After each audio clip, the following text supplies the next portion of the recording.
الله عليك يا سيدي، قلبك دب في ايدي. ايه رايكم يا بسبوسه يا بسبوسه؟ هات شوكه يا سندس. طبعا هي سخنه والله العظيم، بس انا صممت ان انا اطلع لكم خطه منها. اللهم صل على النبي عليا. 4 1 عامله ازاي؟ بصوا، بصوا عامله ازاي، بصوا مرقه ازاي، بصوا الجمال والحلاوه. افتحها كده قدامكم واوريكم الجمال والحلاوه. بصوا، ها، حاجه كده في منتهى الجمال. بسم الله الرحمن الرحيم. يا لهوي، يا لهوي. وحبايبي ام حسام الغاليين، هنبدا الفيديو النهارده والصلاه على النبي. اللهم صل وسلم وبارك على نبينا محمد وعلى اله وصحبه اجمعين. هنعمل ايه النهارده يا حبايب قلبي؟ هنعمل النهارده بيتزا لور، ميني بيتزا لور، وهنعمل بسبوسه عشان كلكم بتسالوا على اني اعمل حاجه حلوه. فالنهارده اعمل لكم بسبوسه بما ان كل الناس كانت بتسال على البسبوسه. الوان تزويق البيتزا، ومعايا زيتون اخضر. طبعا أنا المفروض ازوقها بزيتون اسود او زيتون اخضر او اي حاجه، فعندنا زيتون اخضر. ما عنديش زيتون اسود ازوقها بيه. وطبعا المفروض اللهم صل على النبي التاني. معايا الصلصه، دي صلصه عليها ملح وفلفل اسود وزعتر، واللهم صل على النبي التاني، وحط عليها شويه زيت. ودي برضو اللي هيدهن بيها البيتزا. ومعايا لانشون بالبسطرمه. اللي حابب بقى يحط بسطرمه، اللي حابب يزوق لحمه مفرومه مع الصاجه. يعني البيتزا عشان تاخد وقتها قبل ما اركنها تخمر شويه، هنروح ايه عاملين حاجه تانيه. طبعا انا بدات بيها قبل ما افتح اللايف عشان خاطر بتقعد ساعه تخمر. مش معقوله ان انا كنت هعجنها قدامكم وبعدين اركنها لحد لما ايه تخمر، او ما انا اقعد بقى احط ايدي على خدي.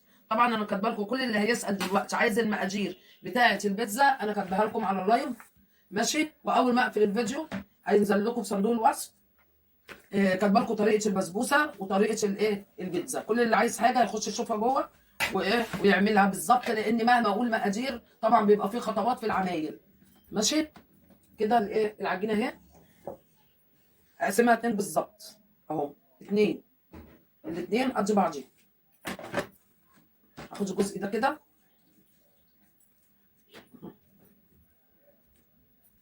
احطه كده اهو، واحط تحتيه حبه دقيق عشان ما تلزقش العجينه. تقيله قوي ولا خفيفه قوي كده، مش عايزينها ولا تقيله ولا خفيفه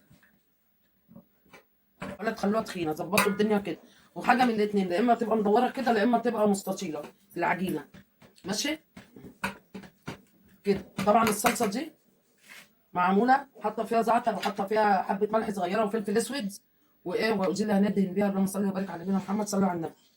هندهن بيها كده. ده فلفل احمر على الفلفل الاخضر. ودي الجبنه الشيدر، هنحط شويه منها او موزاريلا اي حاجه. وفي بيحطوا جبنه رومي برده من تحت، وبعدين يحطوا يزوقوها وبعدين ينزلوا بايه بالموزاريلا من على الوش. هننزل كده شويه كده اهو.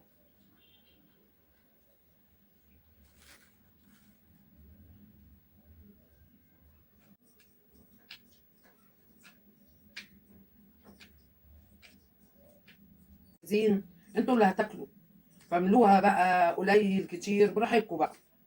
انتوا اللي هتاكلوا زي ما قلت لكم. ممكن تحطوا لحمه مفرومه مع السجق، اي حاجه اي حاجه بتبقى بتتحط فيه كده. هنزوق بقى كده اللانشون اهو. بصوا ان شاء الله. ننزل بقى بالفلفل.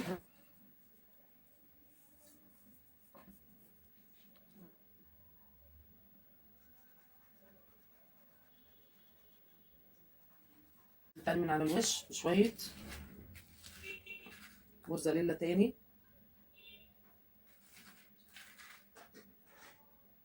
هتتنوا دي كده يا حبايبي اهو. وبعدين هتبرموا كده. خلوا البرمه ما يبقاش فيها هواء. البرمه تبرموها على قد ما تقدروا كويس، ما يبقاش فيها هواء كده. بصوا كده.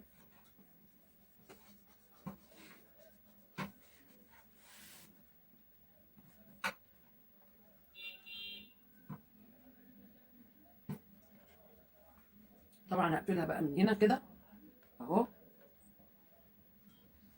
شدوها كده اقفلوها.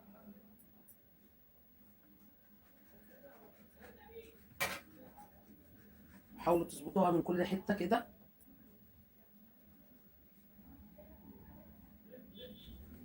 نقلبها كده.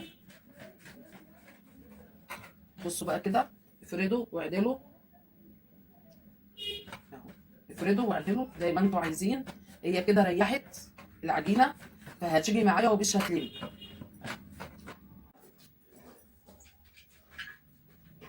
قدامي الزيتون ما حطيتوش، فمش عارفه افتحها ازاي. خلاص بناقص هعمل التانيه بقى واحشيها، ونبقى مع البيتزا نبقى ناكل الزيتون بقى كده نحدق بيه. الزيتون قدامي اهو وانا نسيته. واحد دماغه مقلوبه والله العظيم. هنعمل علامه كده، بصوا علامه كده.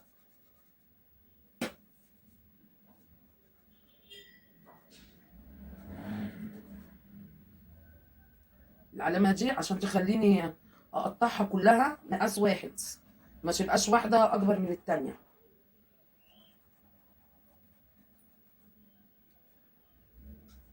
عليها دوسه بسيطه كده، حلوه كده. انت بقى لما تحطيها طويله زي ما هي كده، فين بقى البيتزايه؟ ده انت عامله بقى الرغيف فينه.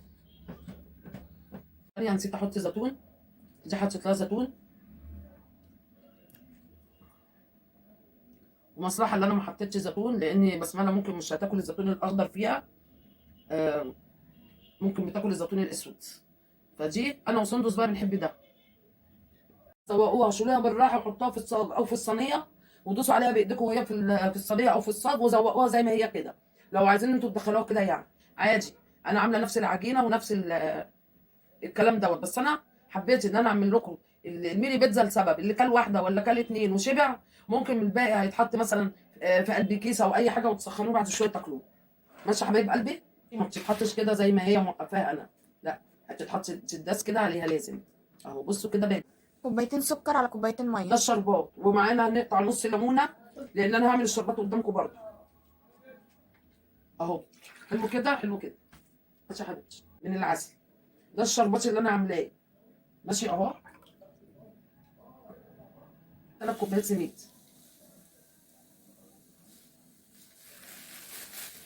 ادي واحده، وادي. الفرن بيعلى على اعلى درجه. اول ما يخمر، طبعا انا خدت الصاج هو خمران العجينه، بس لازم تخمر تاني الدور التاني يعني. ف بتحطه اول ما ياخد لون من تحت، بتطفي الفرن وتشغل الشوايه يروح واخد لون من فوق. كده 3 كوبايات سميد. هننزل هنا معلقتين لبن حليب، وده حسب الاختيار. حطينا هنا 3 كوبايات سميد ومعلقتين لبن بودره كبار. وهنحط هنا معلقه ممكن بودر صغيره، ممكن معلقه صغيره. بصوا، معلقه ممكن بودر واحده. هننزل هنا بواحده فانيليا مع الدقيق. ماشي اهو.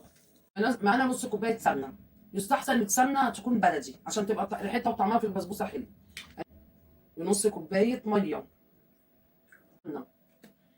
هننزل هنا بالسكر على الدقيق. ماشي. سمنه، زيت عباد الشمس، او اي زيت كريستال، اي نوع زيت نضيف عندك ممكن تعمل بيه.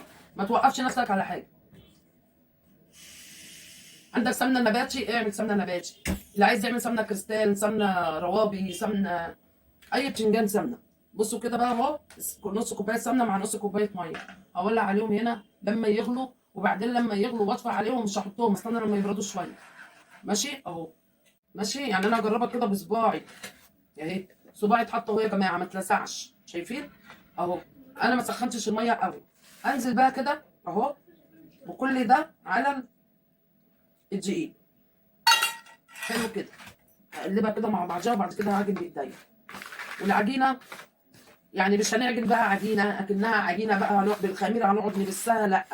لو طبعا انا هي حطيتها وبسويها.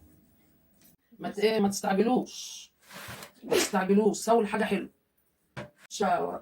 اللي عنده مكسرات اي نوع يا جماعه يزوق ويحط. اي نوع مكسرات بتزوقوها وتحط. اللي ما عندوش بيزوق بسداني، زوقوا بلوز، زوقوا بفستق، باي حاجه ربنا كرمكم بيها اعملوها. يحط ايه معلقتين عسل ابيض، اللي ما عندوش عسل ابيض يعمل زي كده. الحكومه قالت ايه اتصرفوا، فانا بتصرف اهو. ادوب الشربات والبسبوسه ما بتاخدش 10 دقايق مع بعضيها. اخلي دقيقه حبه بسيطه كده.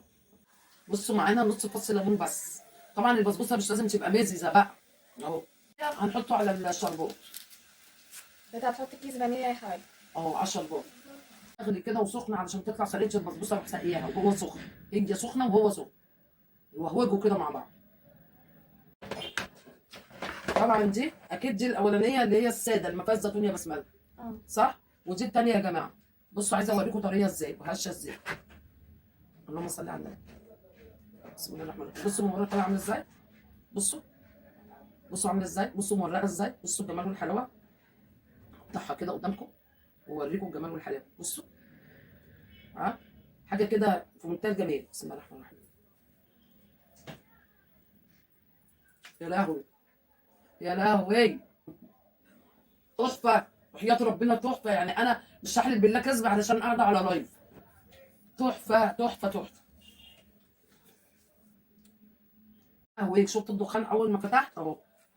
يلا اللهم صل على النبي. يا رب يبارك.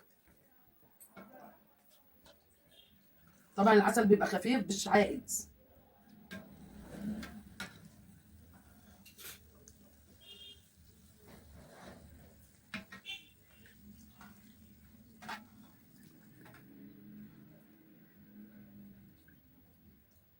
طبعا البسبوسه ما بتبقاش حلوه الا بالايه بالعسل الكتير بقى.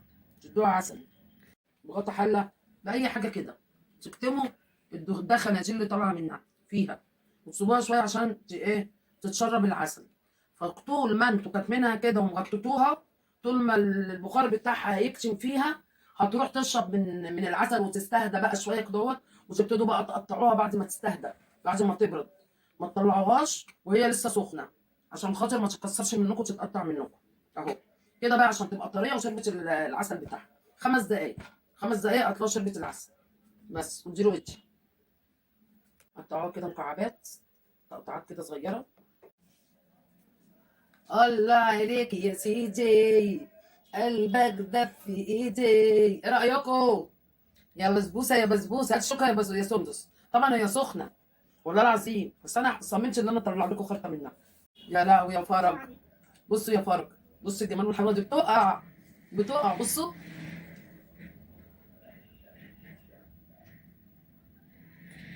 اللهم صل على النبي عليا. 4-1 الحلو ده. ما تنسونيش في اللايكات والتعليقات واللي عجبه المحتوى بتاعي يعمل لي متابعه. واشوفكم على خير واعمل لكم الاحسن الاحسن والاحسن. ما تشتريش على طول علشان وحيد قال لي يا ام حسام انا نفسي اسمع كلمه اوعى وشك وبسمله بتقفل قبل ما بتقوليها. فما تقفليش اما اخلص اللايف راح يقفل. السلام عليكم ورحمه الله وبركاته. اوعى وشك مع ام حسام واشوفكم في فيديو جديد.